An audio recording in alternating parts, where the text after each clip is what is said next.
സമീപിച്ച് ചോദിച്ചു, കല്യാണം കഴിക്കാൻ സമ്മതമാണോ എങ്കിൽ എൻ്റെ വീട്ടിൽ വന്ന് ചോദിക്കാമോ എന്ന് ചോദിച്ചു. ഞാൻ പറഞ്ഞു ഞാൻ ചോദിക്കാം, പക്ഷേ നമ്മൾ തമ്മിലുള്ള പ്രായം ഭയങ്കര വ്യത്യാസമാണ്. ഞങ്ങൾ തമ്മിൽ 20 വയസ്സ് വ്യത്യാസമാണ്. അപ്പോൾ ഒരിക്കലും ആരും സമ്മതിക്കല്ലോ. ഒരപ്പനും അമ്മയും 20 വയസ്സ് വ്യത്യാസത്തിലൊരു ചെറുക്കന് പെണ്ണിനെ കല്യാണം കഴിച്ച് കൊടുക്കാൻ സമ്മതിക്കുകയില്ല. അപ്പം ആ സാഹചര്യത്തിൽ ഞാൻ ഈ വീട്ടുകാരോട് ചോദിക്കുകയാണ്, ഇതുപോലെ നിങ്ങളുടെ മകൾക്ക് താല്പര്യമുണ്ട്, എനിക്ക് കല്യാണം കഴിച്ച് തരാമോ എന്ന്. അവരുടെ ബന്ധുക്കളോട് എൻ്റെ അയൽപക്കത്തുള്ളവരോടൊക്കെ അന്വേഷണം നടത്തി.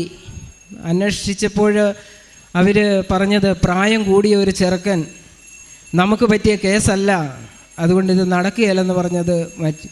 അങ്ങനെ അത് ഉപേക്ഷിക്കപ്പെട്ട സാഹചര്യത്തിലാണ് ഞാനിവിടെ ഉടമ്പടി എടുക്കാൻ വരുന്നത്. ഉടമ്പടി എടുത്തിട്ട് ഞാൻ പ്രാർത്ഥിച്ചു, എനിക്ക് നല്ലൊരു ജീവിത പങ്കാളിയെ തരണം എന്ന് ഞാൻ